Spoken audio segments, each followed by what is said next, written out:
Well, good evening, everyone. My name is Lionel Lopez. I use pronouns he, him, his, and I serve as the Assistant Director to the Office of Diversity and Inclusion here at St. Edward's University. It's a position that I've held for a little over 2 years now. I am joined here now by our wonderful colleagues here on the Hilltop, Liz Johnson, David Thomason, Brian Smith, and Abbie O'Neill. And on behalf of the entire panel that you see here today, I'd like to welcome you to the St. Edward's University post-election discussion, completely virtual. Obviously, we would have liked to have had this kind of conversation around our national, state, and local election in person, but due to COVID-19 and some of the safety regulations, we are coming to you live via Zoom. We're very happy to have you here. We're going to get into a plethora of information and conversations regarding where we are today at 5:01 Central Time regarding the election. And before we do that, I'd like to go ahead and start to introduce one another. Again, my name is Lionel Lopez. Some of the things that I'll be talking about today are some of the grassroots movements that we have here at St. Edward's University, along with resources for students, student organizations, especially as we transition into this post-election environment, some of the resources that students can look forward to. And we'll get into that a little bit later on. I'm gonna go ahead and introduce Liz. Liz, can you go ahead and introduce yourself? Hi, everybody. Good evening. I'm Liz Johnson. I'm the Director of Government and Community Relations for the university. So I'm on the administrative staff side within the university structure. And in my role, I'm the primary liaison with elected officials and community members as well. And I monitor policies and regulations that would impact the university and our students. And it's regardless of who's in office, and really advocate for our mission and what is best for our students and our educational identity and what we try to do day in and day out. So I'll go ahead and hand it over to Brian.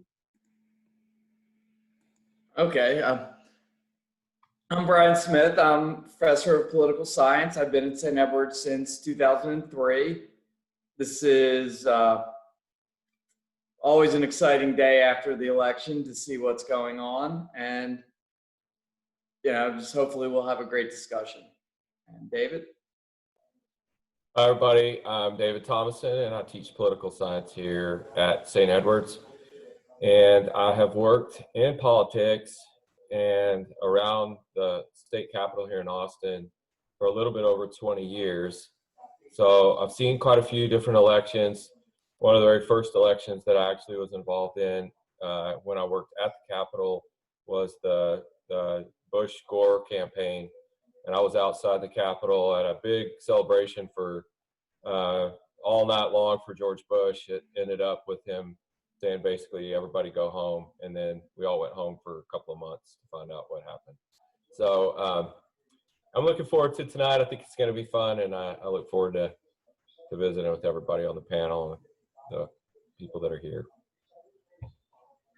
Well, thanks, David. Thanks, Brian and Liz. This event is going to be filled with questions and different kinds of conversations. And towards the end, we'll also be answering questions from the audience. You'll see a Q&A option at the bottom of Zoom. And you can ask questions throughout the night if you have some. And then we will have them asked by our moderator here, Abbie. Abbie, can you go ahead and introduce yourself? Hi everyone, my name is Abbie O'Neill. I use she, her pronouns, and I work as an assistant director in the Office of Student Involvement, primarily with Student Government Association. And looking forward to having some good discussion today. So we will go ahead and if we can just start off with kind of talking about where are we now? What do we know? What information are we still looking for? And maybe if Brian, you want to start with the kind of the national, and then we can work down to the local level. Okay, well, thank you, Abbie. Well, where are we? We know we still don't have a president-elect yet. This isn't the first time. We've had this happen more in 2000, obviously. David talked about it. In 2004, we didn't really know. Took a couple days. In 2016, we knew, but I think a lot of people were in denial. So we look at 2020, and the votes are starting to come in. It's very likely that we will have an announcement within the next 48 to 72 hours, and then we'll move on. And when we look at moving on, we're looking at a case where we'll have divided government again, it seems. The Democrats failed to pick up the necessary Senate seats, spent a lot of money, came up empty-handed. We're only able really to flip one seat thus far. So that means more Mitch McConnell. And Mitch McConnell loves nothing more than a political fight. So that should be very interesting when we have gridlock and the battles. So I'm kind of looking forward to that as a political scientist. House of Representatives, the Republicans picked up seats there, but not enough to switch the body. So that's going to stay pretty much solidly Democratic branch. And so it should be very interesting. We know that the agenda that Joe Biden promised is not going to be able to get filled simply because of divided government. Also, I think we don't have as much money in the treasury as we would like. I think COVID's really hurt the economy. So it'll be an interesting transition. David? Hello. Okay, so I won't repeat what Dr. Smith said about the national level, but I would like to talk a little about some of the state and local elections and races, not only here in Austin, but across the state, and think about the direction that voters are saying they want the state to go. So let me talk first a little bit about one of the most publicized areas of the Texas politics race across the state, and that's the Texas House. There was a lot of debate and discussion around whether the Democrats could turn the Texas House back to a democratically controlled legislature.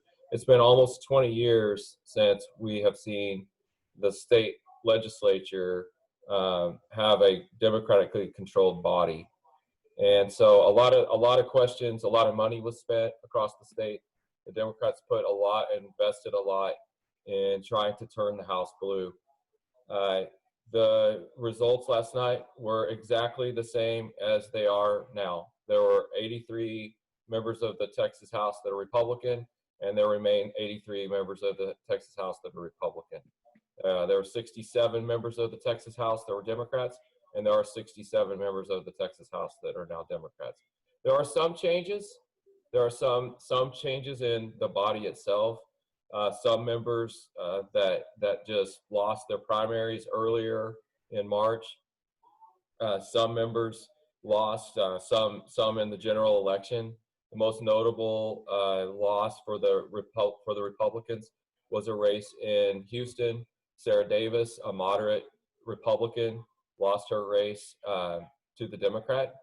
And earlier in the year, there was a primary in Stephenville where another moderate Republican lost his race just outside Fort Worth, J.D. Sheffield.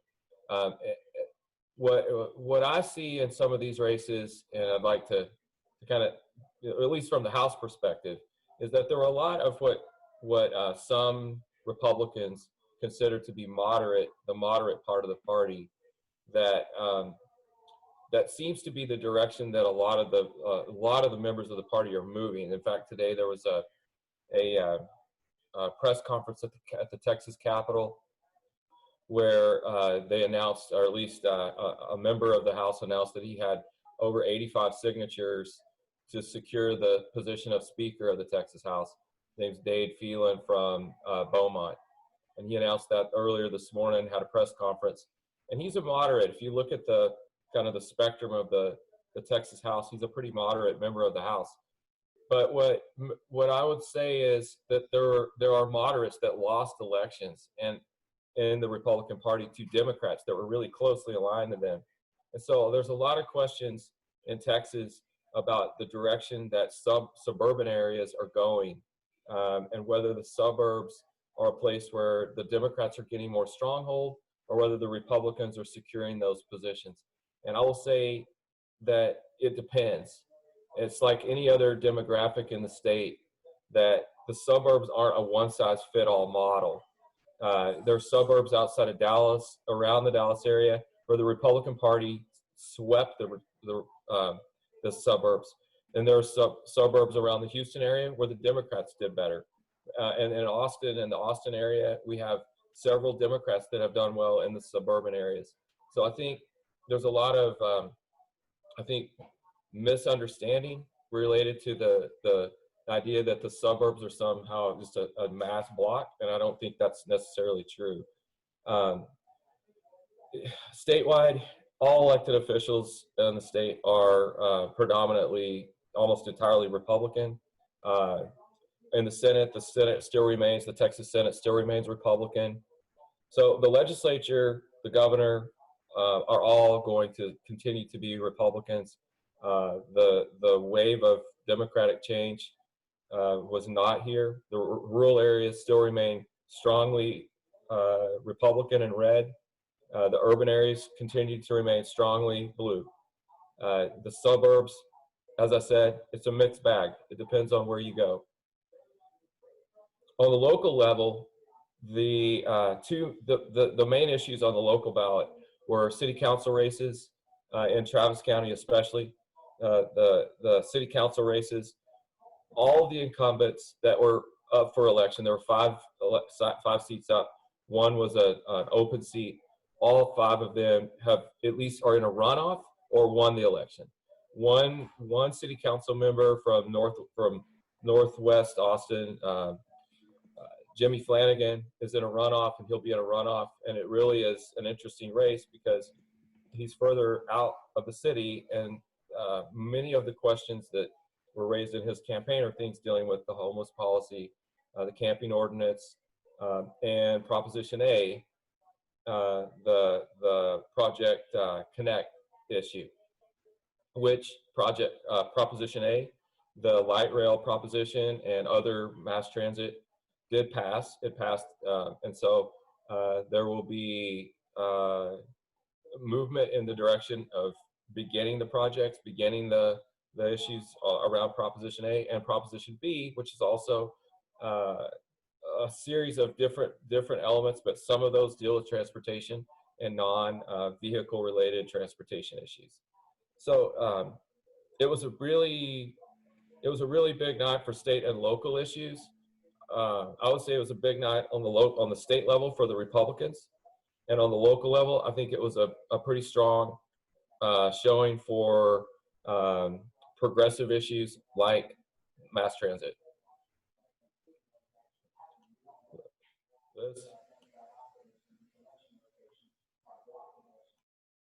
I think David covered it, so I think we can do the next question.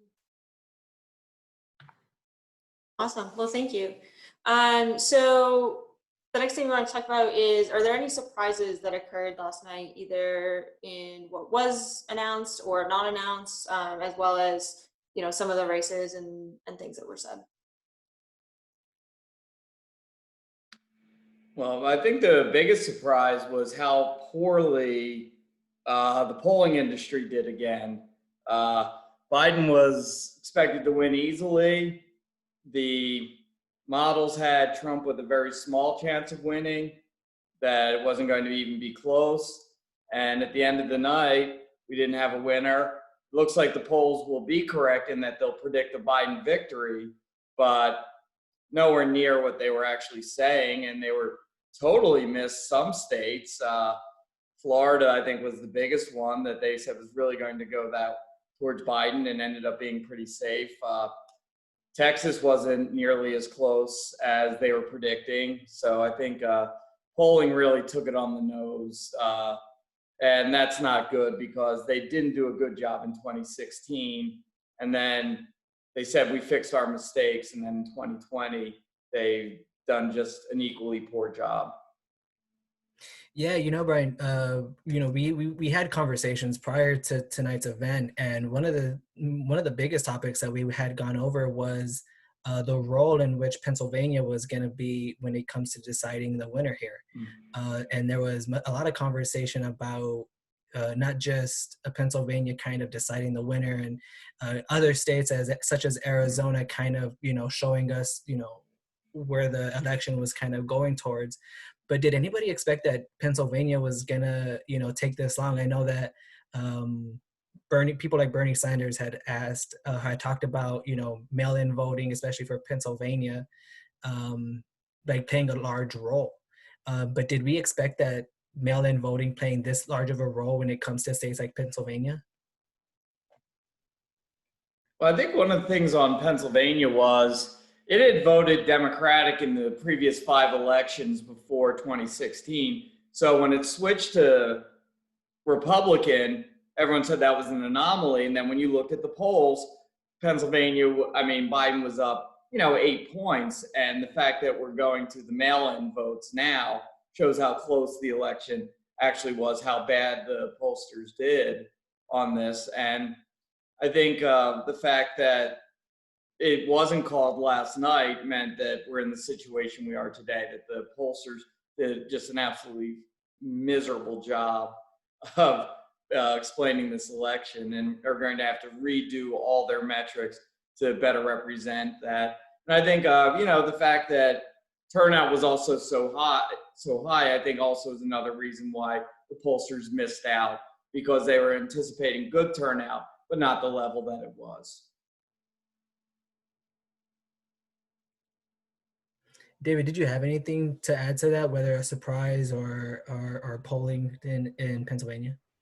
I'll not necessarily directly on Pennsylvania, but definitely on the nature of the translation of polling to forecasting.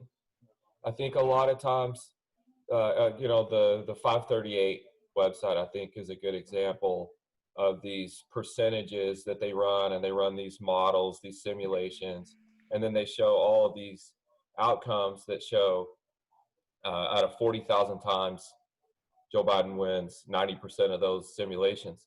But I think as Dr. Smith is pointing out, if you can run a lot of simulations, but if your data is just a snapshot in time with a set of voters with what is often confused, a margin of error that's confused with accuracy in those percentages, when you run those simulations, you're using data that's already not really, the purpose of that is a snapshot of where we are, and not necessarily a forecast or prediction of what will occur.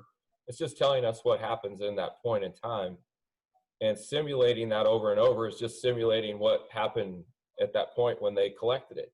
It doesn't even look at some of the underlying polls that they use to aggregate that percentage of who is in the lead and who's not in the lead. And I think it kind of gets to this horse race mentality that I think we've all seen exhaustively over the last several months, that and especially in the last 2 days, that we look at every piece of this at every county and every area, and I think that we overlook some of the things that are going on. The number of voters that are turned out. I think regardless of the outcome of this, right? Regardless of the outcome of this, we've had high voter turnout. We have a lot of people in America that didn't understand how the process works, where they agree with the process, where they disagree, the concerns they have. And I think if we can take something positive from this, regardless of the outcome, I think it's that people are interested and they're active, and they want something productive and active in civics life. And so I think that's something I would say, beyond just the way that we look at the polls and the outcomes and the positioning of counties and states, it's just the nature of the participatory process, which I think is really important.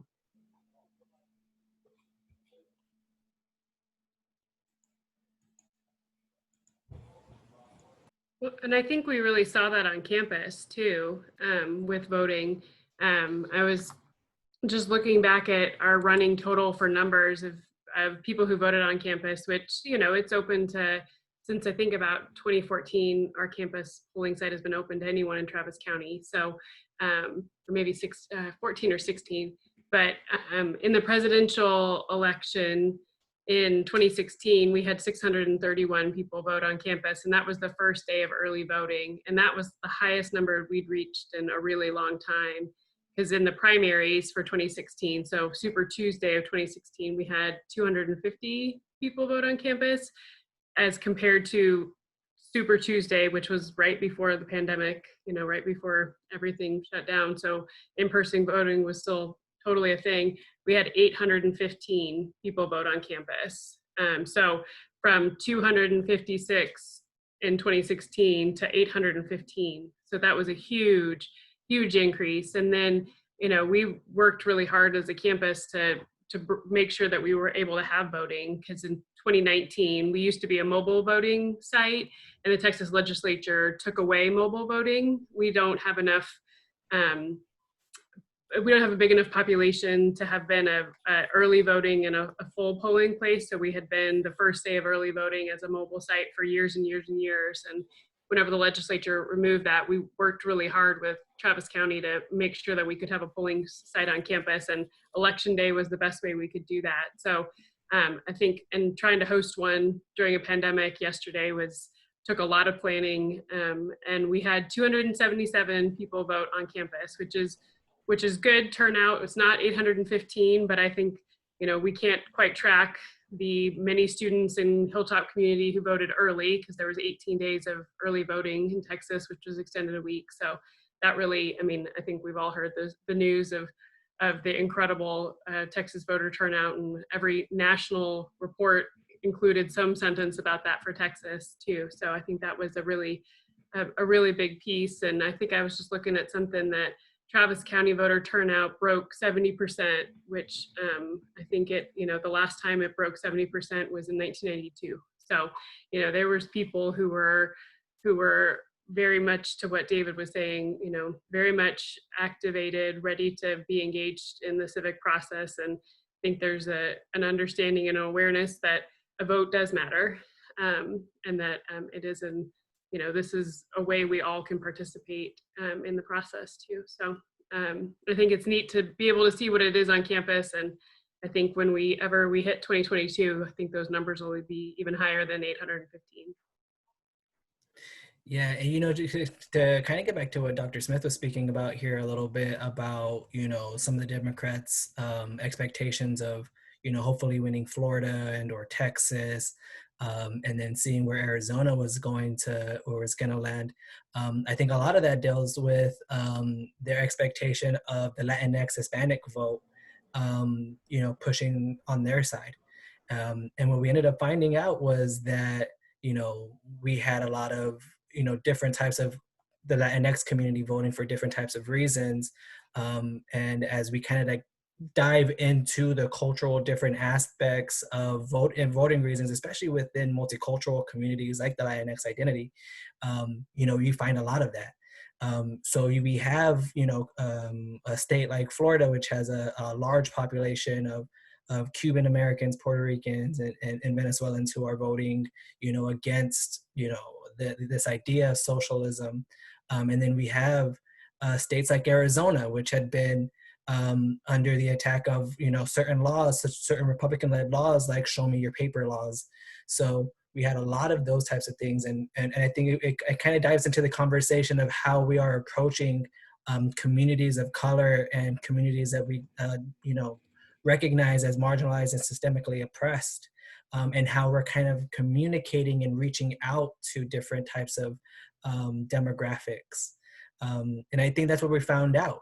Florida was, up there with Texas of, is it gonna lean blue or is it gonna go with red, which is, typically where it always goes. And those are some of the two states that, definitely stayed red. So if there's anything where we found about polling and the pollsters, it's definitely about how each party was reaching out to the Latinx community for each state or for any state. And so you had Arizona and states like Nevada too that are leaning blue without being called. So I think I think that's surprising, but also not too surprising as well either. I think one of the things, like when we look at Arizona, that's causing that is Californians. You know, when people leave a state, as you know, California is going to lose a congressional seat in 2020 for the first time since it became a state. So it's going to actually lose that. When people leave a state like California, they come and they bring their partisanship with them. They trade in their driver's license, but they keep their partisanship. And because the outmigration in California is so great, it's changing a lot of the states like Colorado and Arizona to a certain extent. Nevada is another one. It's just so expensive to live in California that people are realizing that it's cheaper. And we here in Austin, we love to blame Californians for everything, but they're not the problem. When we look at who's moving to Austin, it's other Texans, but David Thomason. But this is what happens. It's one of these things that it changes the demographics and the views of the state there. And so that's one of the things about Arizona is it's been happening for over a decade, this migration, and it finally showed up at the polls. Yeah, I agree. And I went to school at Arizona State. And when I was in Arizona, I was there in '96 when Bill Clinton won Arizona. And it was really, that's the last time a Democrat has won the state. And you have in Arizona an interesting mix of conservative, really religiously conservative, primarily Mormon, and Latino population, as well as Native Americans in a lot of the state in rural areas. And it's an interesting dynamic that you're seeing in Arizona, especially Maricopa County, where Phoenix is located, because a lot of the what would be the traditionally conservative Mormon vote is actually not voting for the Republican, for President Trump. They're voting for Biden, and a lot of that has to do with the direction that they think the pandemic went and is going. Arizona was hit really hard this summer with the pandemic and into the fall, and is now back in the whatever wave we're in now. And so I think you see that, and you see the migration of Californians, and on top of that, you have diverse and younger population. Arizona is a younger state. It's a younger population. You also have an older retired age group that lives in and retires in as snowbirds in Arizona. That kind of fits kind of a situation where you're getting a lot of different elements and demographics that are meeting at the same point. In Texas, you think about our demographics, as Dr. Smith was just saying, you have demographic shifts in some of the largest, fastest growing counties in the United States are here in Texas. And a lot of that is from internal shifts from rural areas of Texas. Yes, I'm from a rural area of Texas, proud of it, Canyon, Texas. And there's also migration from other parts of the country moving into larger cities, into the suburbs, and that's shifting and changing the dynamics. But I'll go back to the point that I said earlier, which is the Republicans have done very well here. An example of it is the Chip Roy campaign that it was heavily funded by the Democrats and Wendy Davis to try and flip that seat. He's only been in that position. He's only been in there a short term, but it's certainly a position that the Democrats thought they could flip with the name recognition of Wendy Davis statewide. But he was able to hold on to that seat, and I think it shows that Texas demographics and the resonating message that the Republican Party has had in rural areas and in the suburbs is really consistent and has remained the same.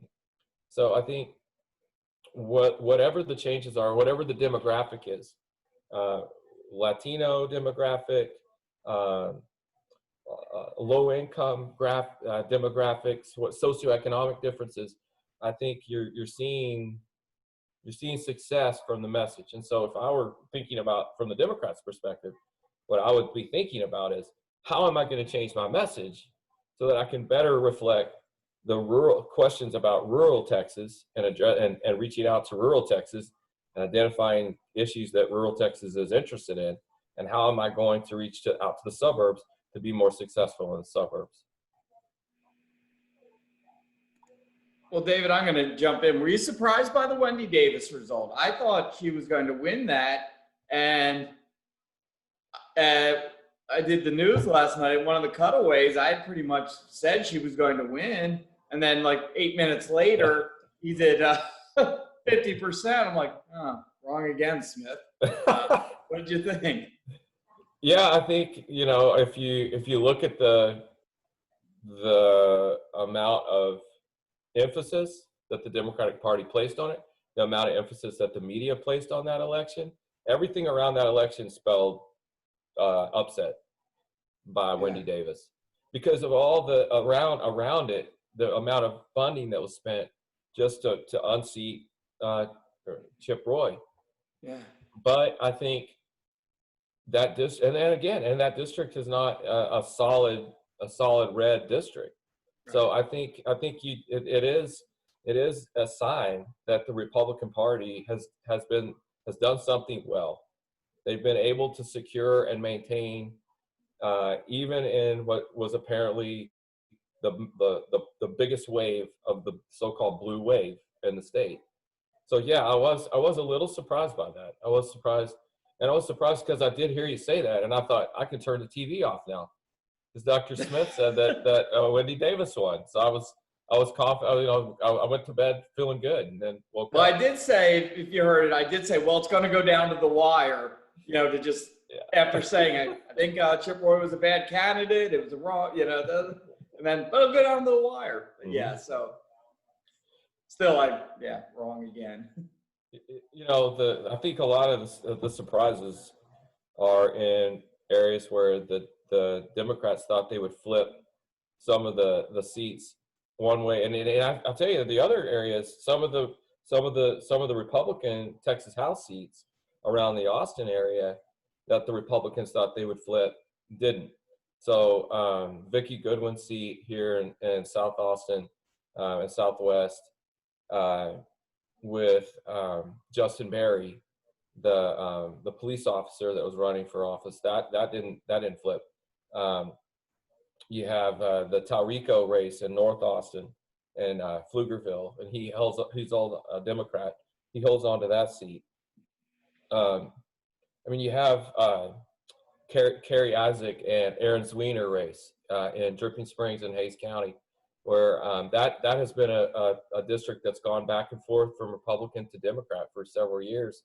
And Kerry Isaac, name recognition's high. Her husband, in fact, was the former state rep from that district.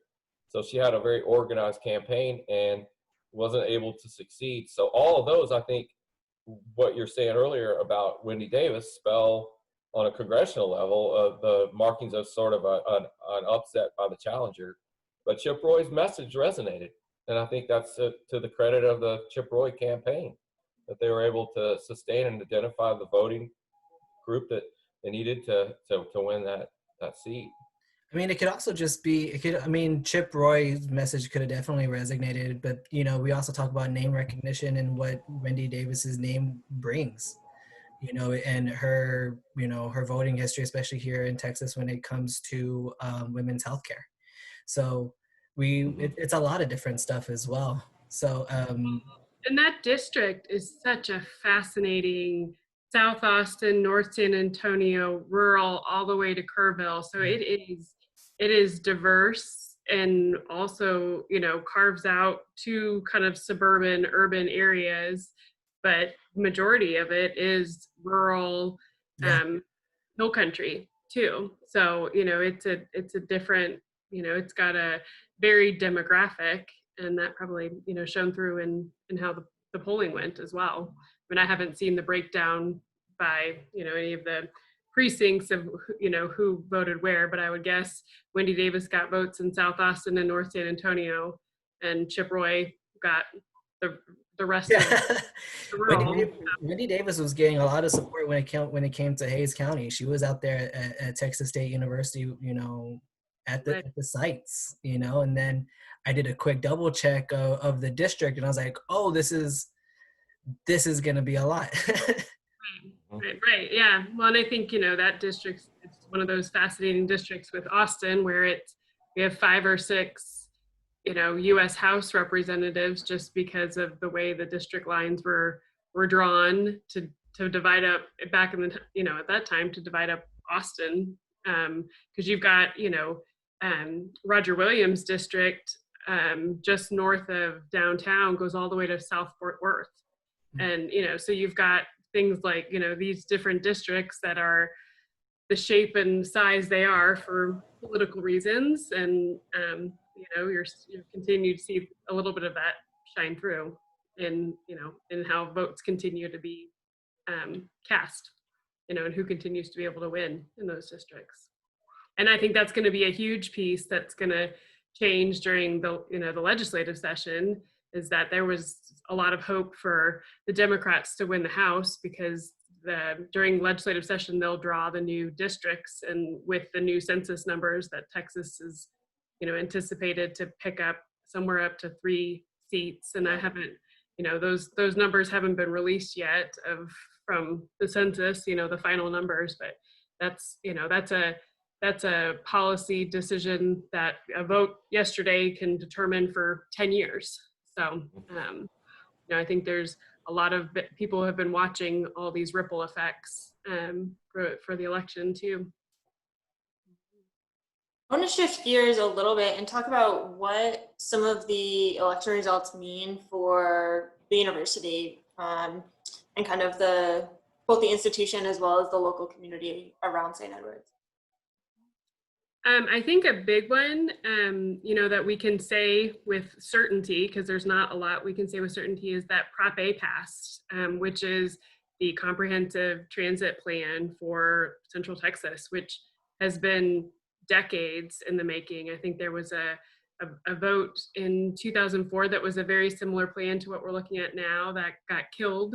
And it, of course, would have been cheaper, and the federal government would have given more money back 15 years ago, 16 years ago. And then 2014, there was a smaller package that was put together, and that failed. And so there was a lot of concerted effort that this is the once in a lifetime, almost time to catch up plan for the city of Austin and for the whole region too.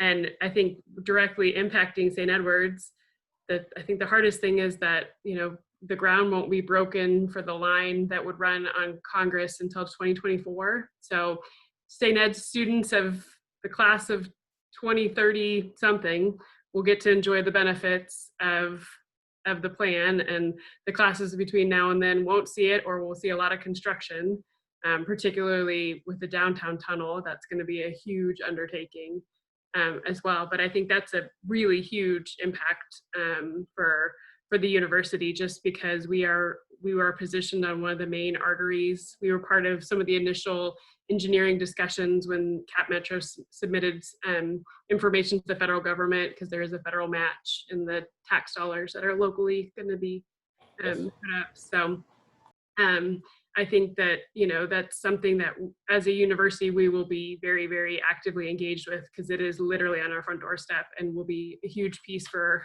our employees and students. David, were you going to add something about Project? Oh yeah, I was just going to say, sorry.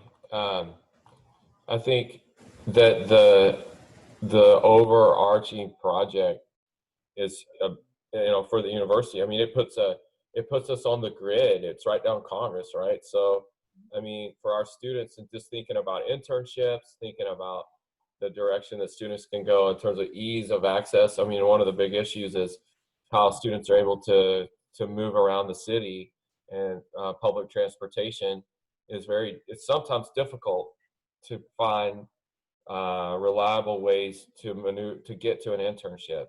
So I think although it's a long long-term investment here.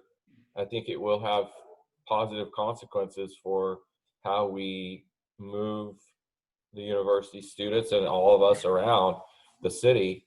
But getting to that's going to take a little bit of time. Yeah, that internship in the domain looks much more appealing when you can take a 15-20-minute dedicated light rail ride and not sit in 1 minute of what we all know is still terrible, even though there's a pandemic going on, of I-35 or MOPAC. So yeah, absolutely. And obviously, you know, there is costs associated with this. There's no such thing as the free ride. But you know, we have to look at this from the perspective of how this will benefit the university students, and certainly. But the question is, you know, in the short term, I think, Liz, I know you'll be involved in how we position the university and make sure that there's a stop at the university and those kinds of things. We already have. There's already a plan, you know, in the initial plans. Yeah, there's a university stop. And yeah, I think the mass transit. Oh, I'm sorry, Liz. No, go ahead, Brian. Go ahead. I think the mass transit's always great for college students because they get all the benefits and incur almost none of the cost. So for them, it's absolutely fantastic. It's because it's a long-term project. So they'll come, St. Edward's, be able to use it. You know, if they're living on campus, you know, getting a nice affordable apartment and then being linked into one of a great mass transit system, that's just win-win for them. And, you know, they're not going to see it in their property taxes. So I think it's really great for the students that they're not bearing the cost, but getting all the benefits, and hopefully students will take advantage of that. You know, and one of the things in which the national election actually plays a part in the university is whether or not offices like mine can continue to do certain types of trainings, especially when it comes to racial sensitivity trainings for new staff and faculty members, which is a huge thing. If the Biden campaign were to win, would that essentially undo the banning that President Trump has done when it comes to, you know, not allowing certain, you know, types of trainings to be done for campuses? You know, universities like Texas State University has halted their diversity trainings for new staff members. Luckily, we haven't. St. Edward's hasn't, and we weren't planning on it, and I wasn't going to stop either way. So that's very helpful when it comes to offices like mine, especially when it comes to building a cohesive, inclusive, and diverse you know, community here at St. Edward's, here on the hilltop, and not just, you know, accepting and retaining students, but also making sure that our staff members and faculty members are well trained in facilitating, teaching, and supporting a diverse community here on the hilltop for, you know, for now and for years to come. So that was definitely one of the things that was on my mind a lot, especially when I started hearing about it. Especially as like it is a large component of what I do on a daily basis. Right. Well, and for people who are in attendance that don't know, this was an executive order, so presidential, you know, through the presidential powers, the way, you know, that the president has chosen to do this, not so different from what happened with DACA 3 years ago. So, you know, I think that, and a new presidential administration, if Biden does win, can change some of those executive orders. But I think what we've seen, you know, as a university is, like, I think take DACA for an example. You know, we have a diverse student body. We have many DACA recipients. We have DACA students that are impacted by DACA, either family members, and we have just, you know, immigrant students as well. And so, you know, I think for the university, that is something that is part of our identity and something that we value, the diversity and vibrancy. And with DACA, I think, like just everyone else, following along, where is it right now, and trying to advocate for a legislative fix, and knowing Congress and the Senate or the House and the Senate just really couldn't get much through. I mean, that, you know, the House tried, but you know, that that was not a pathway. And then when DACA went to the Supreme Court, it was really important, you know, from university leaders that, you know, how do we weigh in, and being able to use some of our trade associations. So, you know, there's a trade association for everything. But then National Association of Independent Colleges and Universities, and then the President's Alliance on Immigration were two groups that we really looked to, and those were other higher ed institutions, and actually ended up weighing in with the Supreme Court through an amicus brief. So a friend of the court saying, we think this is not a good thing, and this is why. And I think there was about 150 other universities we signed on with. And so, you know, then when the Supreme Court ruled this summer, that was huge, you know, huge news. And, you know, even though St. Edward's University wasn't, you know, the lead institution, we knew we were able to lift up our voice and what would represent for our students. And then, you know, then DHS, the Department of Homeland Security, coming back with other regulations that, you know, there's been a lot that goes on, and for the university, both monitoring and addressing things at legislative levels, so bills and laws that are going through the House and Senate, but then also regulatory actions that are happening from agencies. Even, you know, there's the H-1B visa issue that's going through, you know, right now, of her proposal of a change in how the lottery is chosen. You know, there's just many things that happen that some of it is impacted by the elections, and some of it's, you know, administration to administration, or, you know, within the courts. And that's, again, the three parts of our government, and kind of trying to follow as things move where those go. So, you know, I think that the executive order, Lionel, that you were talking about, you know, that there could be, I think there are people trying to file challenges on it, and, you know, we're trying to go through the court system now, and then, you know, potential to have it changed if there's a presidential administration change too. Can I say something real quick? It's just administrative changes like this. When if Biden becomes president, there's changes. Some may be beneficial in terms of how the university operates and how the students are affected by those changes in a positive way. In other ways, there may be changes that the university may have other levels of accountability and standards. And I go back to the Obama administration and some of the accountability tools that they had placed on universities for financial aid packages that would have been detrimental to liberal arts universities like we are, a Holy Cross institution like this, where we invest a lot of time in issues like social justice, equity, identity, inclusion, those issues that aren't necessarily they don't translate into a marketable financial gain, but are part of our whole part of being a Holy Cross institution, of improving someone beyond just the ability to get a job, but it's more than that. And so that was under the Obama administration that you saw a lot of this. In fact, I think, correct me if I'm wrong, Liz, but I think St. Ed's was one of almost every university was against the direction that the Obama administration was taking that policy. So I think, although I think, you know, there's a lot of hopefulness that things may happen one direction, I think we have to temper that with the reality that there are other factors at play that can also be challenges to where we go.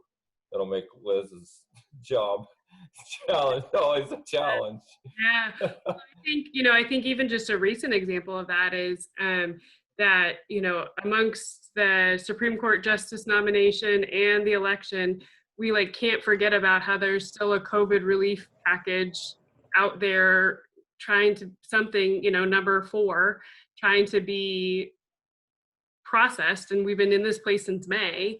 And whenever the National Association of Independent Colleges and University has a grid that's, you know, a green check for what we want and a red box for what we don't want, and it's got Senate Republicans, Senate Democrats, House Republicans, House Democrats, and then the presidential administration, and it's like a quilt. Like it's red and green, and like there's no plan that has everything that we think is most important for our institutions and our students. And so it's trying to say, like, if the Senate Democrats could, you know, and the House Republicans could agree on this thing, then this is the right package for higher ed. But, you know, there's so many other pieces in such a huge bill and relief package that, you know, we're trying to run scenarios, and thank goodness we have them as a team on the ground in DC, because St. Ed's, I can only do so many things in a day.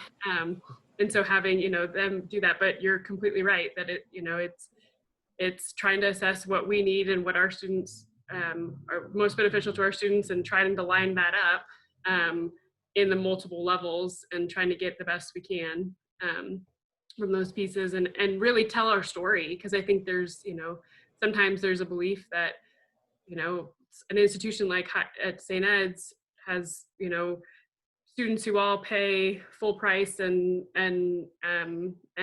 are wealthy, and we know that we have students, we have 37% eligible Pell eligible students. So we have, you know, and that's been part of our mission, is to be able to serve all, you know, students from all economic and geographic and demographic backgrounds, and that there's many pieces of like even like the Pell Grant that really helps us help students to make education affordable, or to make it accessible as well. And that, you know, for St. Ed's, telling our story is a really important piece of getting that message across. So I want to remind our students in attendance to submit your questions if you have them. We're getting towards the end, but want to make sure that we get all of your questions answered. So kind of, we've talked a little bit about the Supreme Court, and there's also been a lot of talk around asking for recounts of votes, or lawsuits in different states pending some of the outcomes of different types of ballots being counted. Can we talk a little bit about what it would look like for if the Supreme Court were to play a role, and what would the process be if we were to get there? What do you want, Brian? You want to start it, or do you want me to? You can take this one, David. Okay. Okay, so it depends on the case. So as all of you know, we have two tracks that cases can take on in the federal system. You have the federal issues and federal law, and there are federal election laws, and then there are state elections, and states operate their election systems. That's why we have so much diversity in our ways that we count, ways that we vote, differences between states. States determine how they operate their election systems. And even more importantly, states often farm that out to local entities. So, you know, here in Travis County, for example, Dana DeBeauvoir has been the Travis County election clerk since 1986. I was in high school in 1986. So this is the length of time that she's been in office. So when we talk about elections, we have all of these different levels. So what the potential is that there can be lawsuits that are filed in state court. There can be lawsuits that are filed in federal court. If lawsuits are wherever they start, the point of origin can the route to the Supreme Court, the Supreme Court, it has to go through a series of courts prior to becoming a question that the Supreme Court can take up. And the court doesn't have to take up the case. The court determines what it will choose to take. Just because someone files a lawsuit and just because they want the Supreme Court to take up the case doesn't mean that the court will take up the case. The court determines what it accepts and what it doesn't accept. There's a lot of speculation, the fact that the new justice on the court puts the court in a more conservative position than when Ginsburg was on the court. We've seen court appointments that have not agreed with presidents that have placed them in that position. Many presidents have had angry exchanges over Supreme Court justices that didn't correspond and didn't consistently rule in favor of that particular president that placed them on the court. So the short answer to this is it depends on the law. It depends on the what they're trying to challenge, and it depends on whether or not the Supreme Court wants to take it up. That's kind of the short answer. You know, and I think from the beginning of this webinar to where we are right now, Joe Biden has moved to 264 electoral votes. So 6 away from 270. I think Michigan has just been confirmed his way, along with Wisconsin, and earlier today, you know, they're either confirming Arizona or not, but that's essentially where we are at the moment.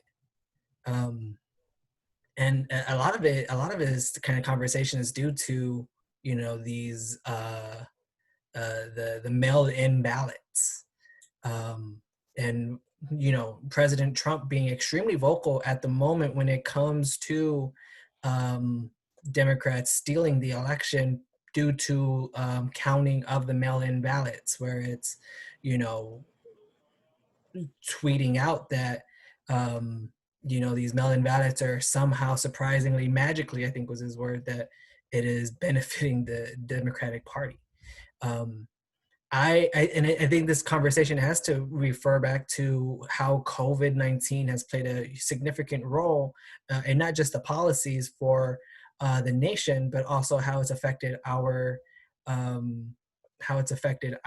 voting, especially why mail-in ballots, and it's something that we've known, mail-in or early ballots, you know, like leaning towards the Democratic Party, but in this instance, mail-in ballots are really coming in from the disabled community, from individuals who are having to vote, you know, due to you know, being disabled, physically disabled, or chronically ill. So a lot of the reasons why this is happening is because Joe Biden's plan has essentially listed out a litany of support for the disabled community and for the chronically ill, whereas the Trump administration has played, you know, a role, or, you know, just the Republican Congress has played a role in rolling back the benefits for Social Security, and the benefits, and making the benefits a little bit harder to get.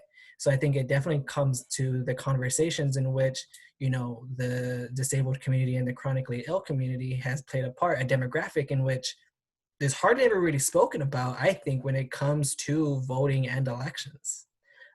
So the conversation around mail-in voting is going to be is going to play a significant role in what we hear in these next 24, 48, 72 hours, maybe. Just a thought.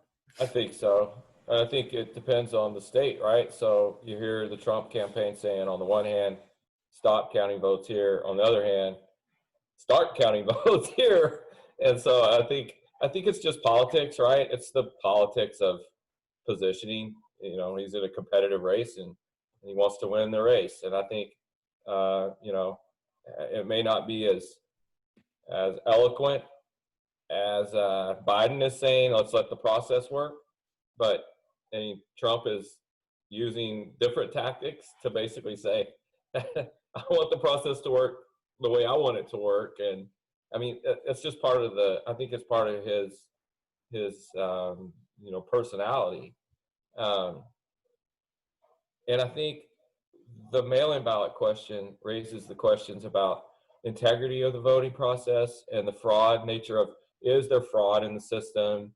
Are we seeing these rumors of large volumes of ballots that are being suddenly discovered that show all of these kinds of things? I think are diversions. I don't think they're real. I think most of those, I mean, if not all of those, the ones that I've heard are all they've all been discounted and dismissed. But I think it does raise the questions of fraud and the integrity of the voting process. And on the flip side of that, the question is access to voting. So you raise the question about the disabled, elderly, someone that is unable to go through the normal process of going to the polling location. And so access questions, the big one is voter ID laws, and the differences in states and voter ID laws are questions of access. And I mean, there's always the question of integrity of the process and access to the process. And I think it's healthy to debate that and talk about how we can improve both, right? I think we want integrity in the process. We don't want early, vote often to be the rule, but we don't want to limit access and limit who can actually go and vote.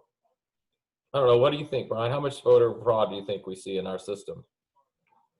Every election has fraud. At least one person votes who shouldn't. But the wide scale stealing of votes and that, it doesn't happen.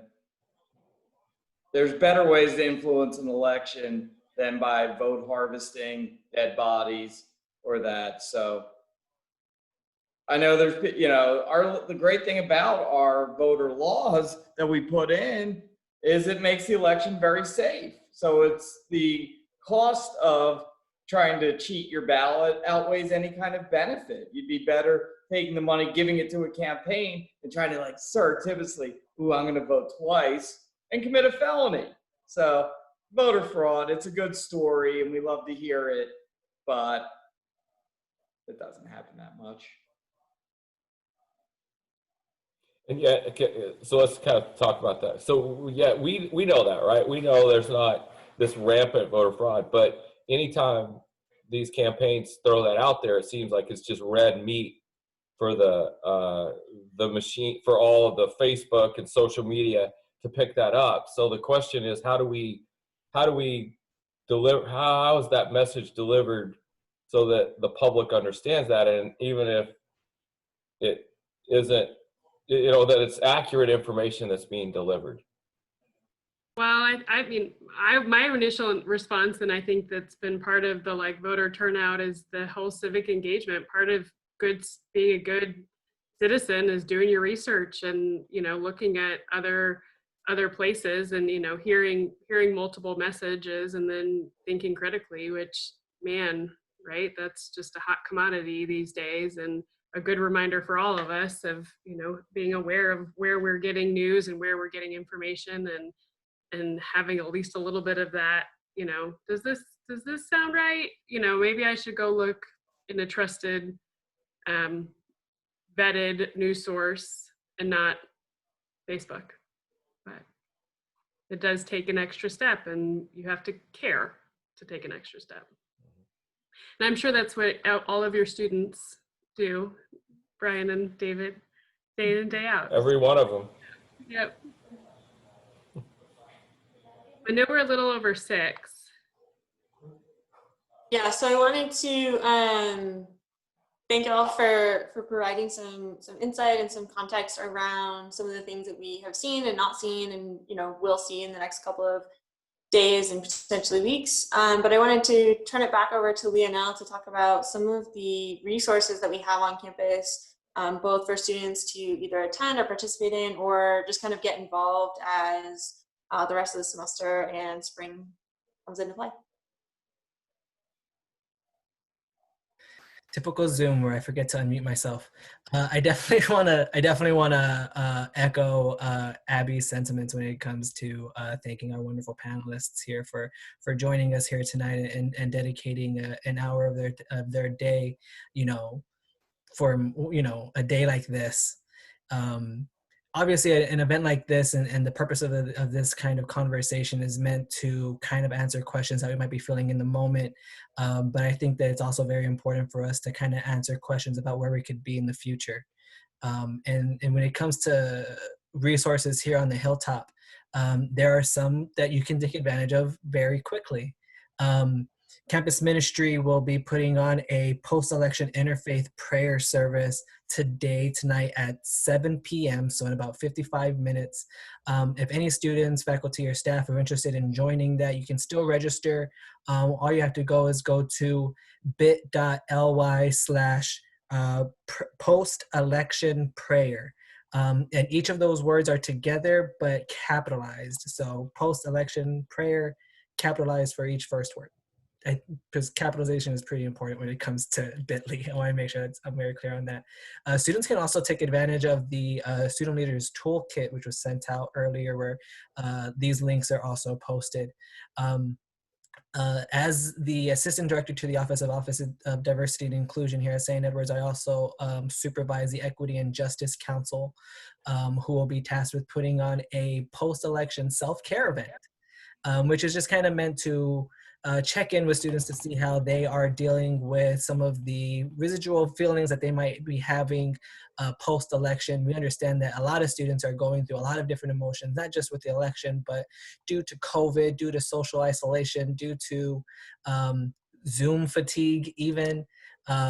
These feelings really compound and it really impacting our students in a lot of different ways. So my Equity and Justice Council is committed to making sure that our students' voices are being heard and that a type of community is being made here on campus. That is going to be through Zoom next Tuesday at 6 p.m. I'm sorry. And you can find that through bit.ly/EJC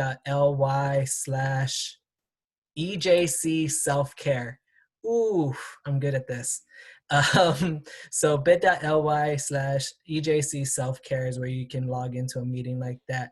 But also just some of the services that we have here on campus, including the Health and Counseling Center, the Dean of Students Office, also a service that has been provided again this semester is Safe Walk SEU.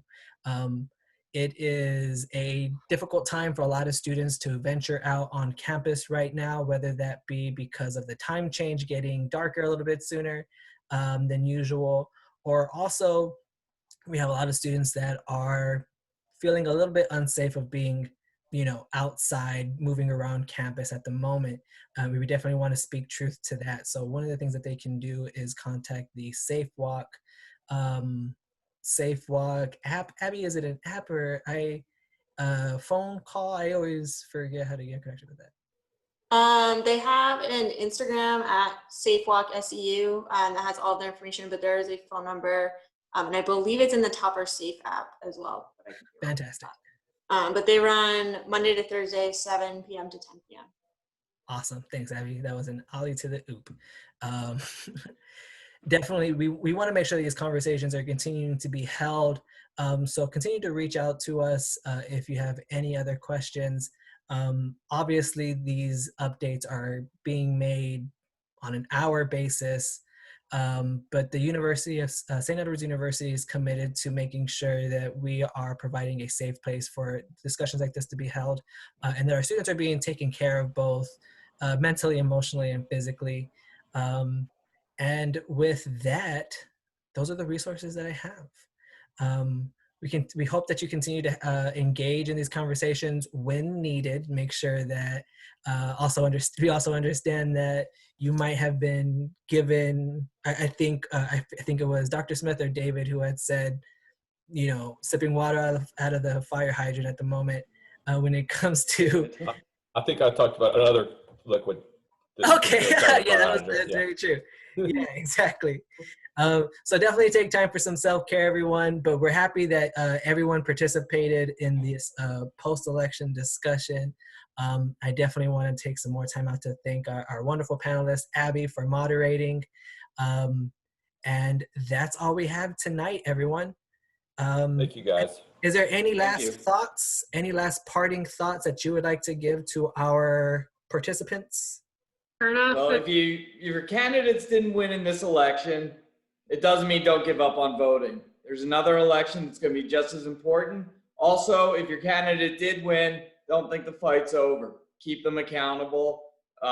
Make sure they come through with the promises that caused you to give them your vote. Always vote. I was thinking back to 2016, the day after the election here on campus, and this is really great for students and everybody here to have these conversations. These really we didn't have these in place in 2016. So I just want to tell all of y'all, really appreciate you putting something like this together to to do this for the students. And take good care of yourselves. You know, I think there's a lot going on in the world, and you know, I think it's okay to go slow and take care of you. You know, that's an important piece. It's a lot to process. Yeah. Yeah. Thank you all. Well, with that, we will bid everyone a good night. So long, everyone.